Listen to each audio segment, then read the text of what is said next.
नमस्कार मित्रांनो, मी मनीषा तुमचं मनापासून स्वागत आहे आपल्या रिअल स्टोरी ह्या यूट्यूब चॅनलवर। मित्रांनो, आई म्हणजे आपल्या आयुष्याचा आधार, पण जेव्हा स्वतःचेच मुलं आईला प्रेमाऐवजी ओझं समजू लागतात, तिचं आयुष्य दिवस आणि तारखांमध्ये वाटून टाकतात, तेव्हा त्या आईच्या मनावर काय बीतत असेल याची कल्पनाही करता येत नाही।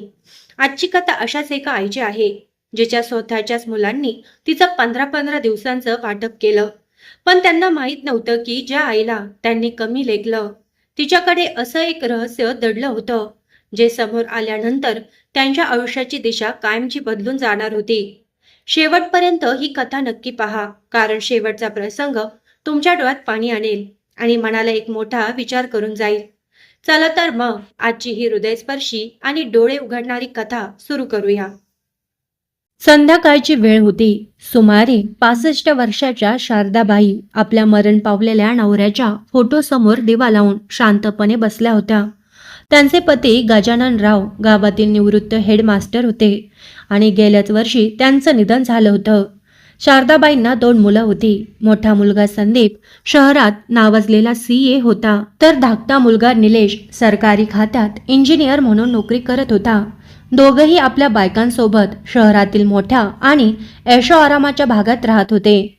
नवरा गेल्यापासून शारदाबाई गावातल्या त्या मोठ्या जुन्या घरात एकट्याच राहत होत्या। दिवस कसाबसा जात होता आणि नवऱ्याच्या आठवणी व त्या घरातील प्रत्येक कोपरा हाच त्यांचा आधार होता। एक दिवस अचानक दोन्ही मुलं आणि सुना गावात आल्या। मुलांना बघता शारदाबाईंचा चेहरा आनंदाने खुलला। आज मुलांना माझी आठवण आली, असं मनातल्या मनात म्हणत त्या लगेच स्वयंपाकघरात गेल्या आणि त्यांनी मुलांच्या आवडीचे पदार्थ मायेने बनवले। सगळेजण जेवणाला बसले, पण 2 घासही पोटात गेले नसतील, तोच मोठा मुलगा संदीप गंभीर आवाजात म्हणाला, आई, आम्ही आज तुला भेटायला किंवा गप्पा मारायला आलो नाही।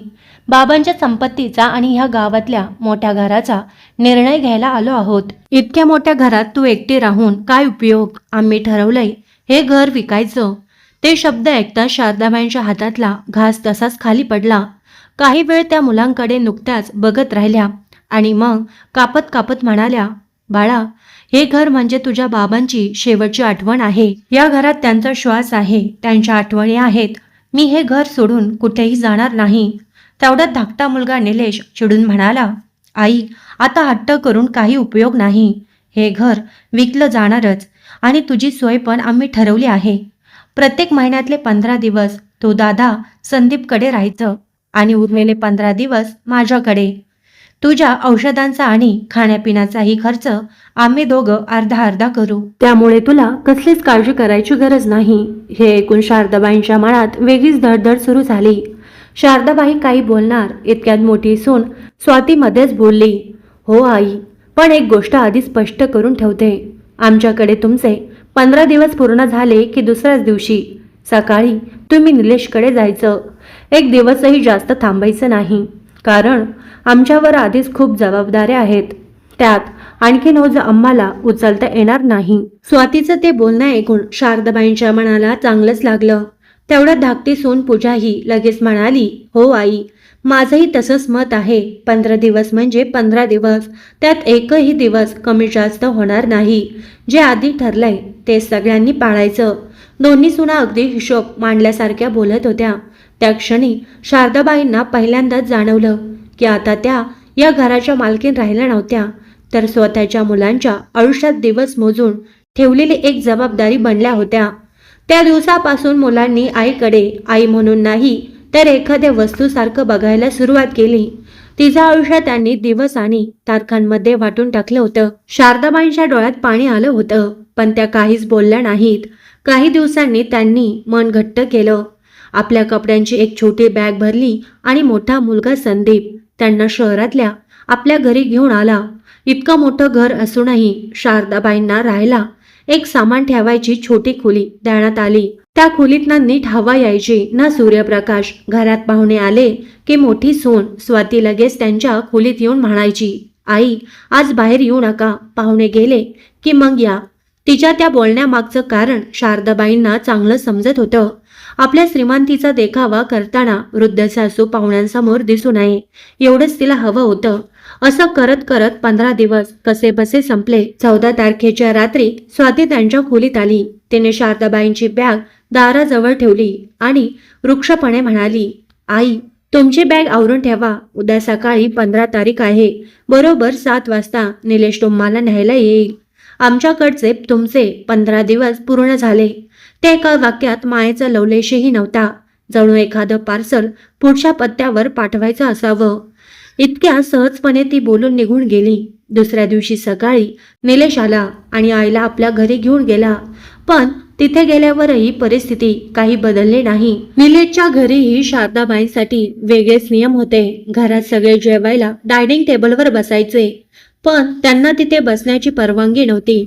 त्यांच्यासाठी एक जुनी ॲल्युमिनियमची ताटली ठेवलेली होती आणि त्याच ताटात जेवण वाढलं जायचं.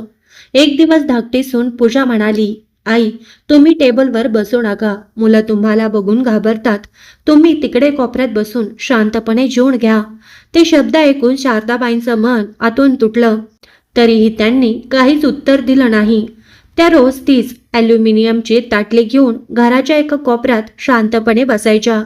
2 घास जेवायच्या आणि मनातल्या मनात आपल्या नशिबाला दोष देत अश्रू गिळत राहायच्या. त्यांच्या वाटेला आलेली ती केवळ जेवणाची ताटली नव्हती, तर स्वतःच्या मुलांनी केलेल्या अपेक्षेची वेदना होती. असं करत करत तब्बल 8 महिने निघून गेले. प्रत्येक 15 दिवसांनी शारदाबाईंची बॅग एका घरातून दुसऱ्या घरात जायची, पण त्या कधीच कोणाकडे तक्रार करत नव्हत्या. मनातून त्या रोज तुटत होत्या, तरीही चेहऱ्यावर शांतपणा ठेवून सगळं सहन करत होत्या.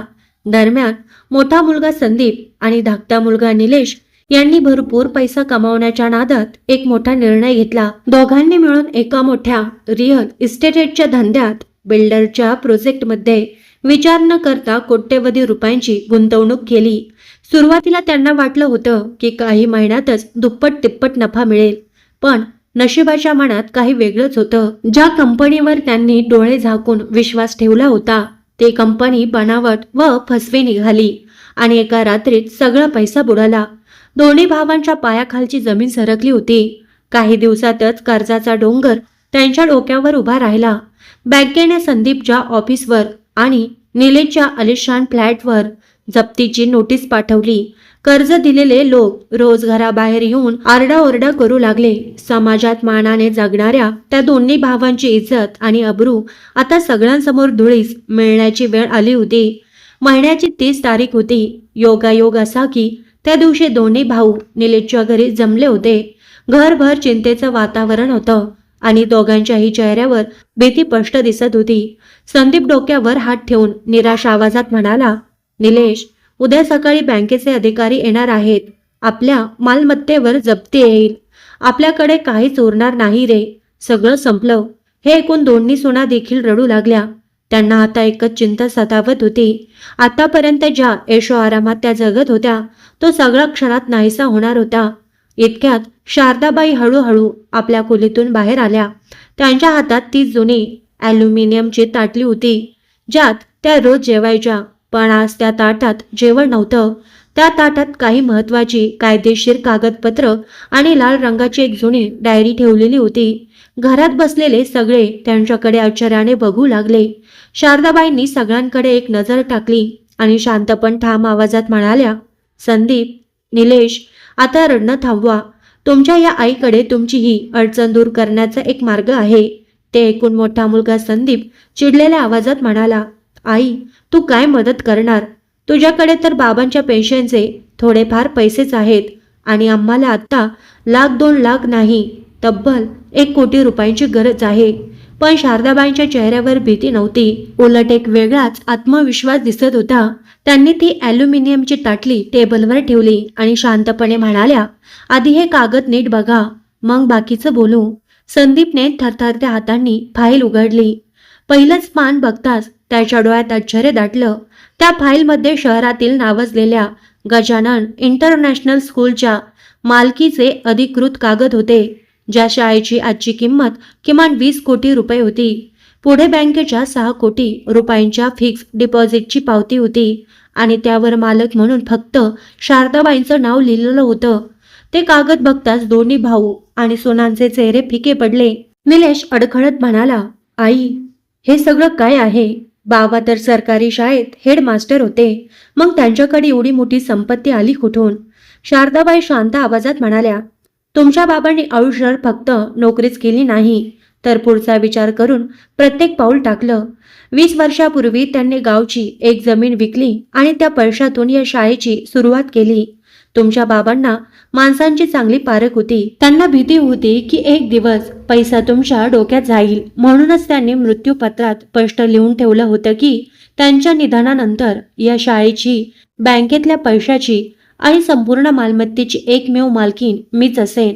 माझ्या जिवंतपणी या संपत्तीवर दुसऱ्या कोणाचाही अधिकार असणार नाही. हे वाचताच संदीप आणि निलेश अवाक झाले. शारदाबाईंनी दोन्ही मुलांकडे शांत नजरेनं बघितलं आणि म्हणाल्या, मला फक्त एकच गोष्ट बघायची होती. माझी मुलं आपल्या आईवर खरंच किती प्रेम करतात. पण तुम्ही दोघांनी तर माझंच वाटप केलं. 15 दिवस एका मुलाकडे, 15 दिवस दुसऱ्या मुलाकडे. जणू मी तुमची आई नव्हतेच, तर एक ओझं होते. पण आज मी आई म्हणून माझं कर्तव्य पूर्ण केलं आहे. तुमच्यावर असलेलं 1 कोटी रुपयांचं संपूर्ण कर्ज मी फेडलं आहे. बँकेने जप्त करायला निघालेले तुमचे फ्लॅट आणि ऑफिस मी सोडवून आणले आहेत. आता तुमच्यावर कोणतं संकट नाही. हे ऐकताच संदीप आणि निलेश धावत आईच्या पायांवर कोसळले आणि लहान मुलांसारखे रडू लागले. दोन्ही सुनांनीही लाजेने मान खाली घातली. संदीप म्हणाला, आई, आम्हाला माफ कर. पैशाच्या मोहात आम्ही इतके आंधळे झालो होतो की देवासारखी आईच आम्हाला ओळखता आली नाही. शारदाबाईंनी दोन्ही मुलांना प्रेमाने उभं केलं. आपल्या हातातली छोटी बॅग उचलली आणि शांत पण ठाम आवाजात म्हणाल्या, आई म्हणून माझं कर्तव्य मी शेवटपर्यंत निभावलं. पण आता मी तुमच्या दोघांपैकी कोणाच्याही घरी राहणार नाही. मी माझ्या गावाकडे, माझ्या घरात परत जात आहे. कारण ज्या मुलांच्या घरात आपल्या आईला प्रेमाने बसायला जागा नसते, जिथे आईला दिवस मोजून ठेवावं लागतं, त्या मोठमोठ्या बंगल्यात या आईसाठी मानाची जागा कधीच नसते. एवढं बोलून त्या मागे वळूनही न बघता हळूहळू घराबाहेर निघून गेल्या. दोन्ही मुलं आणि सुना धावत बाहेर आले. पण वेळ हातातून निसटून गेली होती. शारदाबाई निघून गेल्या आणि मागे ठेवून गेल्या आयुष्यभर विसरता न येणारं दुःख, अपराधीपणाची जाणीव आणि कायमचा पश्चाताप. मित्रांनो, आई वडिलांचं प्रेम, त्यांचा आशीर्वाद आणि त्यांची माया हीच आयुष्यातली खरी संपत्ती असते. पैसा, बंगले, गाड्या आणि मोठेपणा पुन्हा मिळू शकतो, पण आई वडिलांच्या मनाला लागलेली जखम भरून काढणं खूप कठीण असतं. म्हणून त्यांना कधीही ओझं समजू नका. त्यांचा आदर करा, प्रेम द्या, कारण त्यांच्या आशीर्वादापेक्षा मोठी श्रीमंती या जगात दुसरी कोणतीच नाही. मित्रांनो, काही नाती रक्ताची असतात तर काही नाती प्रेमाने जपली जातात. तर आई वडिलांचं नातं असं असतं जे कोणत्याही अटीशिवाय आयुष्यभर फक्त देतच राहतं. दुर्दैवाची गोष्ट एवढीच की त्यांच्या कष्टाची आणि त्यागाची किंमत अनेकांना ते हातातून निसटल्यावर कळते. जर आजच्या कथेने तुमच्या मनाला स्पर्श केला असेल तर हा व्हिडिओ नक्की लाईक करा, आपल्या मित्रमैत्रिणी आणि नातेवाईकांसोबत शेअर करा आणि अशा हृदयस्पर्शी कौटुंबिक आणि जीवनाला नवी दिशा देणाऱ्या कथा पाहण्यासाठी आपल्या रिअल स्टोरी चॅनलला सबस्क्राईब करून बेल आयकॉन दाबायला विसरू नका. पुन्हा भेटूया एका नव्या भावनिक आणि मनाला विचार करायला लावणाऱ्या कथेसोबत. तोपर्यंत स्वतःची आणि आपल्या आई वडिलांची मनापासून काळजी घ्या.